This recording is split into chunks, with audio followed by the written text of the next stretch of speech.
everyone, it's Anthony Bandiero here, attorney and senior legal instructor for Blue to Gold Law Enforcement Training, bringing you the roadside chat from beautiful Castle Rock, Colorado. This question comes from an officer in Kansas, and he says, look, I work for a municipality where dispatch is handled at the county level.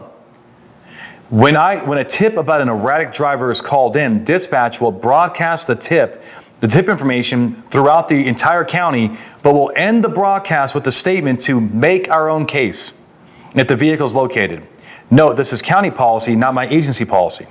I know that case law states that anonymous tips provide a sufficient basis on which to make a traffic stop. That case is Neverett versus California. However, dispatch's policy is to instruct all LEOs to develop their own, reasonable suspicion and so forth to make the stop. I have at various times ignored this policy with my agency support on the basis of the collective knowledge doctrine. Okay, so does the collective knowledge doctrine apply here? All right, let's walk through this step by step, shall we? Number one, okay, can the anonymous tips, this is a lot of anonymous tips. So when a person calls up 911 and provides information, can you use that information to develop your reasonable suspicion? And the answer is yes, and here's why. In 2024 and beyond, those tips are not truly anonymous. Almost never. Can they be anonymous? Sure. If a person picks up a phone and calls you from a phone in a lobby of a hotel, and they're like, I'm not telling you who I am, there's drug activity going on, there's this activity going on, that's a truly anonymous tip, and you're going to need cooperation before you can act on that tip. You can always make a consensual encounter, but before you make a stop, you're going to need cooperation. However, when people call in drunk drivers and erratic drivers and so forth, are they truly anonymous? And according to the Supreme Court in Neverett, the answer is no. Instead, the way that the Supreme Court looks at those cases is really, I like to say, like a two-part analysis. Number one, when people call 911 dispatch on their cell phone, for example, can we presume that they're reliable? Can we actually give them a little bit of our trust? And the answer is yes. And you know why? Because the law states that a person calling 911 that can be identified through call tracing and so forth knows that there's consequences for lying. And therefore, they're presumptively reliable when they're calling 911 to explain or to share with you they see an erratic driver. So that's the reliability. So they're not truly anonymous tip, even though we oftentimes call these people anonymous tips when they don't want to give their information and so forth. The next thing is, how do they know what they know? Most of these drivers are telling you their observations, that they're seeing it. Hey, this guy's all over the road. He almost hit me. He's almost hitting other cars. He's brake checking, all this kind of stuff. And the point is, that's how they know what they know. Now, if you look on your MDT and you have this caller and you have no idea who it is, you don't think dispatch knows who this person is, that's an anonymous tip, and you cannot stop that person without some independent cooperation, like something inside information. They'll say, for example, anonymous tip comes in, hey, this guy, his name is TJ. He is super drunk, just left the bar in his Nissan Altima, license plate 123456, right? And the guy is truly anonymous. You do not know who just made this phone call. And then you get behind the Nissan Altima, you don't see any independent violations. Those would make the cases easy, but you run the tag 123456. It comes back to a registered owner of Tom Jones. That is cooperation. Who would have known that car was registered to a guy, TJ, which is probably Tom Jones? The next thing I want you to know is the collective knowledge doctrine. Well, if the dispatcher is giving you all the facts needed for reasonable suspicion, all over the road, almost hit somebody and so forth, and the caller is identified, then you don't need collective knowledge doctrine.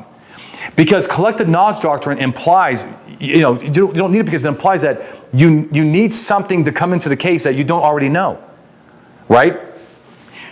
In other words, is the dispatcher reliable? Do you think that the dispatcher is lying about this 911 call? Of course not. So it's not, the way I look at it, it's not really the collective knowledge doctrine as much as it's just good old-fashioned reliable information. I see that the dispatch said that this person's all over the road. They have their phone number. Now you have facts and circumstances leads you to believe that that criminal activity is afoot. I do want to share with you, though, some information about collective knowledge. Again, collective knowledge is when everybody involved in the case, right, in this issue, they're presumed to know everything that the other person knows. Let me read you some case law from my notes here. first of all, it does say the case law is split upon whether the fellow officer rule or collective knowledge applies to dispatchers who are not commissioned officers. Let's compare some cases. United States versus Fernandez Castillo.